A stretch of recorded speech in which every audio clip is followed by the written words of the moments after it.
le ministre de la Justice et de la Sécurité publique, un acquis dans la lutte acharnée contre la détention préventive prolongée qui est un mal et un accroc contre le respect des droits humains. C'est en effet l'un des axes prioritaires du ministre de la Justice et de la Sécurité publique depuis son arrivée à la tête du ministère. En ce sens, mesdemoiselles, mesdames et messieurs, nous vous prions de bien vous disposer afin de suivre, sans en manquer un morceau, cette grande de la justice et de la sécurité publique. Messieurs les commissaires du gouvernement de Port-au-Prince et de la Croix des Bouquets,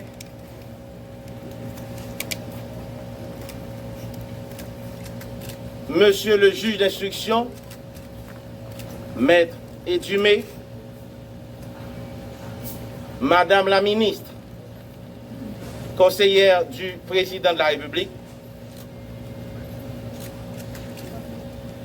Messieurs les membres et dames du comité de pilotage, Mesdames, Messieurs de la presse parlée, écrite, télévisée et en ligne, Mesdemoiselles, Mesdames et Messieurs, combattre la détention préventive prolongée n'est pas une mission aisée. C'est de protéger les droits fondamentaux de la personne humaine. Mais c'est aussi s'attaquer à des intérêts puissants. Il faut donc prendre le taureau par les cornes. Pour cela, le ministère dont je suis le titulaire a besoin de l'appui de tous les acteurs de la chaîne pénale, des partenaires techniques et financiers et de tous les intervenants à un titre ou à un autre dans le système judiciaire pour mieux combattre le phénomène avec efficacité. Ayant une longue carrière derrière moi dans le système judiciaire, j'ai toujours soutenu l'idée que la détention préventive prolongée est la résultante de nombreux dysfonctionnements des maillons de la chaîne pénale, depuis la police à la prison, en passant par les parquets et les cabinets d'instruction.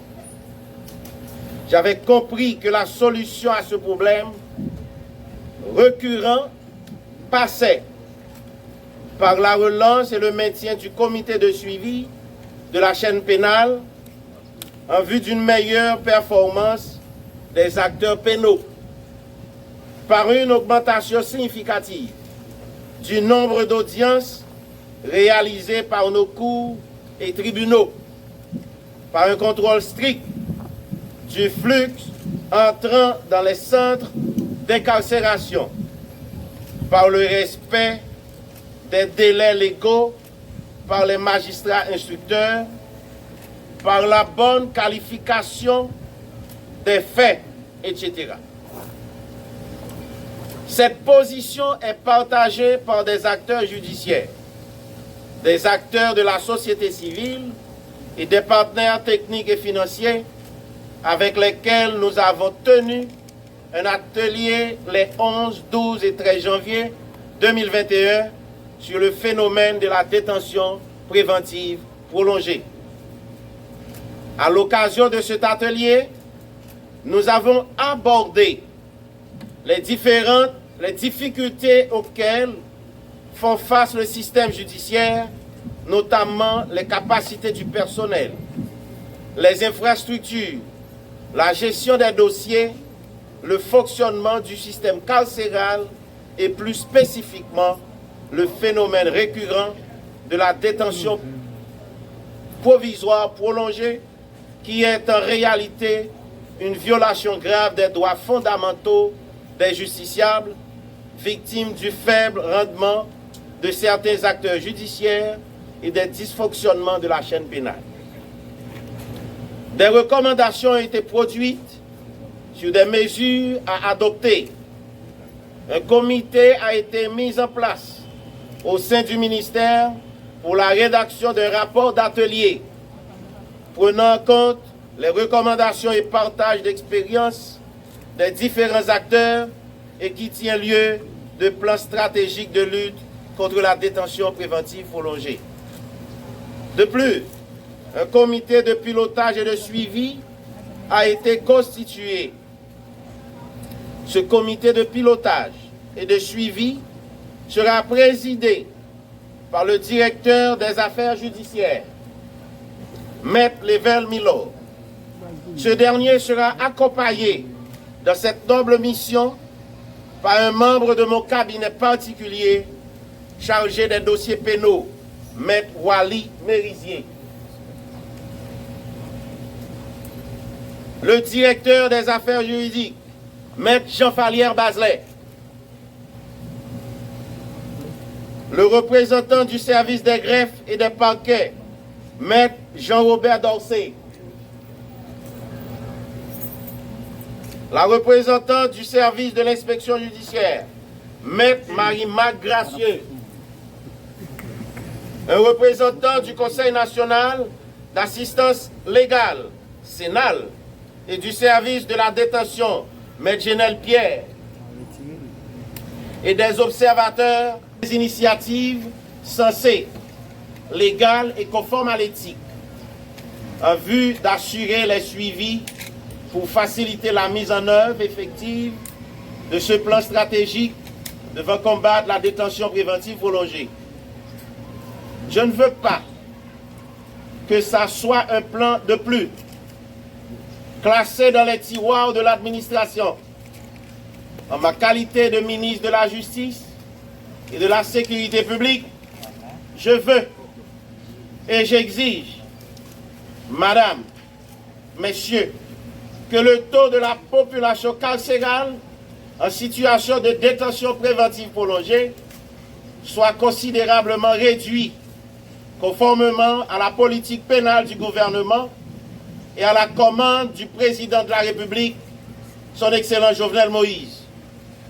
Je vous préviens, votre performance sera évaluée sur votre capacité à rencontrer les acteurs pénaux, à prendre des initiatives et à faire tous les suivis pour mettre en œuvre le plan.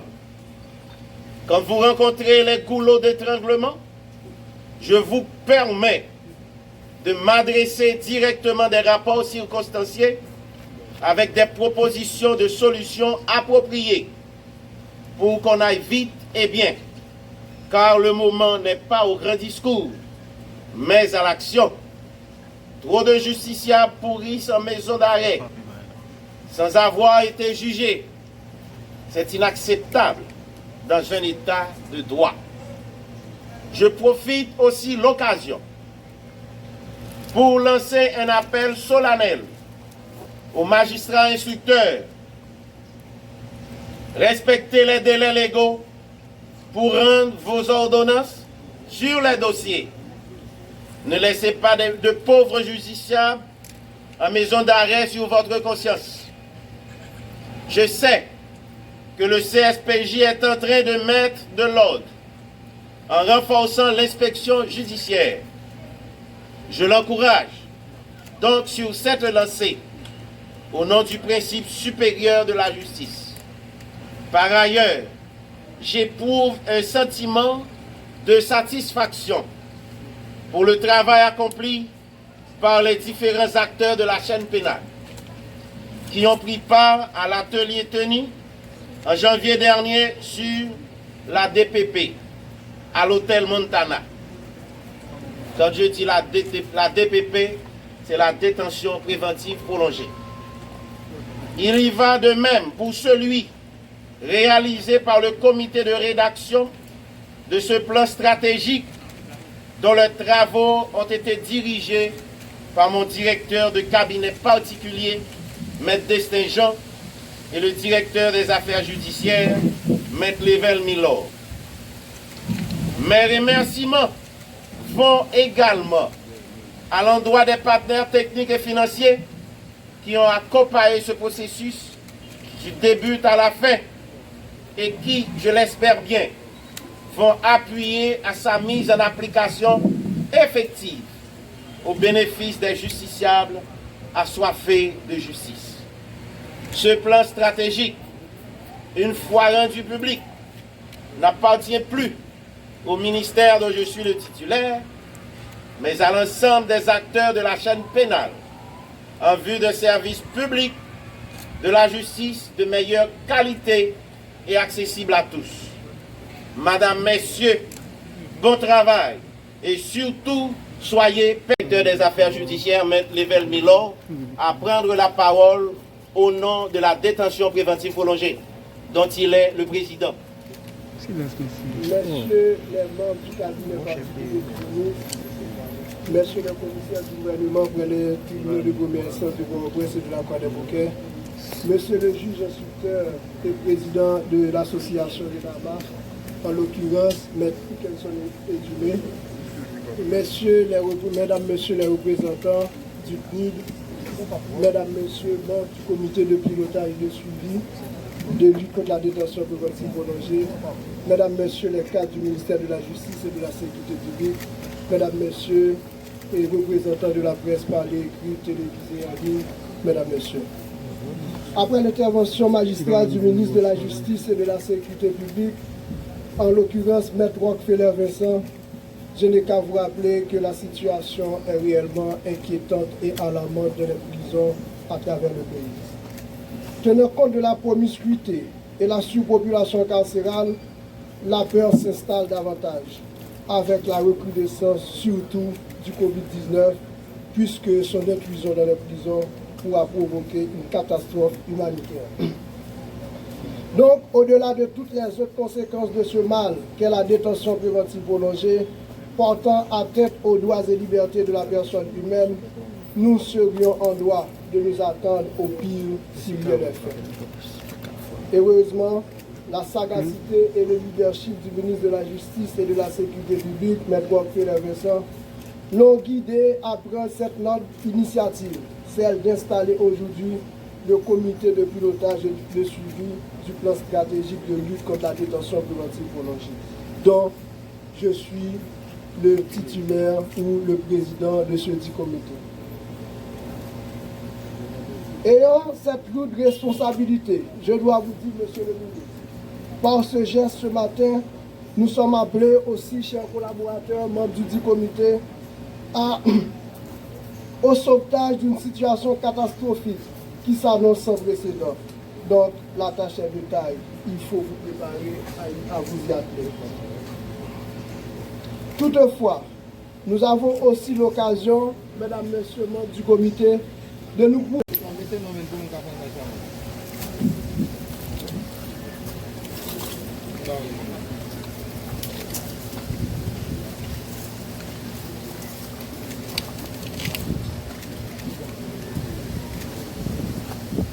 Comment c'est pour